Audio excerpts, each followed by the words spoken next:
বিভাগসমূহৰ লগত প্ৰাৰম্ভিক একোখনকৈ সভা অনুষ্ঠিত কৰি লৈছোঁ। যোৱাকালি মই তথ্য প্ৰযুক্তি বিভাগৰ সকলো বিষয়াবৰ্গৰ লগত আলোচনাত মিলিত হওঁ, জনজাতি পৰিক্ৰমা বিভাগৰ লগত মিলিত হওঁ। আজি উচ্চ শিক্ষা আৰু বিদ্যালয় শিক্ষা বিভাগ লগতে এই বিভাগ দুটাৰ অধীনত থকা 6টাকৈ সঞ্চালকালয় তেওঁলোকৰ বিষয়াবৰ্গৰ লগত আমাৰ যিখিনি কাৰ্যসূচী প্ৰগ্ৰেম চলি আছে, এক্টিভিটি চলি আছে, সেইখিনিৰ উপৰিও বৰ্তমান চৰকাৰখনৰ যিটো ভিজন, যিখিনি আমাৰ প্ৰায়ৰিটি, এইখিনি লৈ মই জনতা ভৱনত এক আলোচনাত মিলিত হওঁ।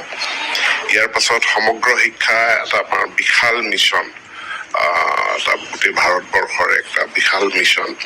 আমিও প্ৰায় প্ৰতি বছৰে 4,000 কোটি টকাৰ বাজেটেৰে সমগ্ৰ শিক্ষাৰ যি মিছন আছে, যাৰ অধীনত আপোনাৰ মিড ডে মিলৰ ইউনিফৰ্মৰ পৰা আৰম্ভ কৰি একাংশ শিক্ষকৰ বেতন, তেওঁলোকৰ প্ৰশিক্ষণ, গুণোৎসৱ অনুষ্ঠিত কৰা, এই সকলোবিলাক সমগ্ৰ শিক্ষাৰ অধীনত থাকে। গতিকে সমগ্ৰ শিক্ষাৰ কাৰ্যালয়ত ইয়াৰ আমাৰ যিসকল ED, আমাৰ OSD, আমাৰ যিসকল প্ৰজেক্ট অফিচাৰ আছে ষ্টেটৰ, এই সকলো বিষয়াবৰ্গৰ লগত চলি থকা কাম কাজ সম্পৰ্কে মই এক পুনৰীক্ষণ বৈঠক আদি কৰোঁ আৰু নিৰ্দিষ্ট স্পেচিফিক চেক্টৰ ৱাইজ বা হেড ৱাইজ ৰিভিউ মিটিং যিখিনি কৰিম আৰু প্ৰায়ৰিটি যিখিনিত আছে সেইখিনি নিৰ্দেশনা দিয়া হয়।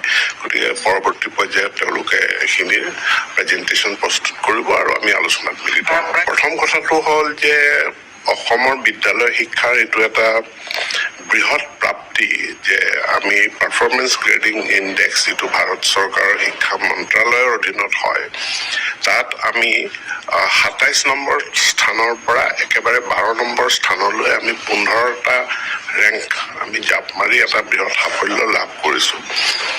এতিয়া প্ৰায়ৰিটি থাকিব যে ইয়াৰ পৰা যাতে পৰৱৰ্তী ইভালুৱেশ্যনত আমি তললৈ নাযাওঁ, কাৰণ বাকী ষ্টেটসমূহেও প্ৰচেষ্টা চলাই থাকিব। আমাতকৈ কোনোবা আগবাঢ়ি গ'লেই আমি 13 নম্বৰ পজিশ্যনত গুচি আহিম। গতিকে এইটো এটা ধাৰাবাহিকতা এটা ৰক্ষা কৰিব লাগিব। টাৰ্গেট ফিক্স কৰা হৈছে যাতে ভাৰতবৰ্ষৰ প্ৰথম 10খন ৰাজ্যৰ ভিতৰত আমি যাতে অহা বছৰ বা তাৰ পিছৰ বছৰতে আমি তাত প্ৰৱেশ কৰিব পাৰোঁ। তাৰ কাৰণে শিক্ষাৰ যিটো গুণগত মান, শিক্ষাৰ যিটো প্ৰশাসন, গভৰ্নেন্স আৰু মানে ইয়াৰ এক্সেচিবিলিটি, জেণ্ডাৰ ইকুইটি, এই গোটেইবিলাকৰ ক্ষেত্ৰত আমি যাতে পিছ নপৰোঁ, আগবাঢ়ি যাব পাৰোঁ, তাৰ কাৰণে আমাৰ প্ৰচেষ্টা থাকিব। শিক্ষা সেতুৰ পৰা আমি সাংঘাতিক ধৰণে লাভান্বিত হৈছোঁ। এতিয়া শিক্ষা সেতু কেৱল এটেণ্ডেঞ্চ লোৱা এটা ছফ্টৱেৰ নহয়, ইয়াত আমি 50 লাখ ছাত্ৰ ছাত্ৰীৰ ডেটা পাইছোঁ।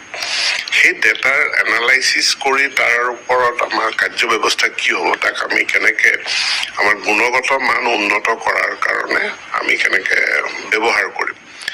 পাঠ্যপুথি বিতৰণৰ পৰা, ইউনিফৰ্ম বিতৰণৰ পৰা মিড ডে মিলকে সকলোখিনি চিমলেছলি আমি ছাৰ্ভিচখিনি কেনেকৈ দিব পাৰোঁ, শিক্ষা সেতুৰ ডেটাৰ ওপৰত ভিত্তি কৰি তাৰ কাৰণে আমি কাম কৰিম। এইবাৰ ইলেকশ্যনৰ কাৰণে গুণোৎসৱ নহ'ল, কিন্তু গুণোৎসৱ হ'ব 26-27ত গুণোৎসৱ অনুষ্ঠিত হ'ব। তাৰ কাৰণে বাজেট নিৰ্ধাৰণ হৈ গৈছে, তাৰো প্ৰস্তুতি আমি সোনকালে আৰম্ভ কৰিম। ইতিমধ্যে পৰ্টেলত আবেদন সম্পূৰ্ণ হৈছে, কিন্তু ইয়াৰ লগতে মই মুখ্যমন্ত্ৰীৰ লগত বা সাধাৰণ প্ৰশাসনৰ লগতো আলোচনা কৰিব লাগিব, কাৰণ চেঞ্চাছৰ প্ৰক্ৰিয়াটো আৰম্ভ হৈছে। বহু শিক্ষকৰ দায়িত্ব পৰিব, ডিউটি পৰিব, কাৰণ এইটো এটা ৰাষ্ট্ৰীয় প্ৰায়ৰিটিৰ বিষয়বস্তু।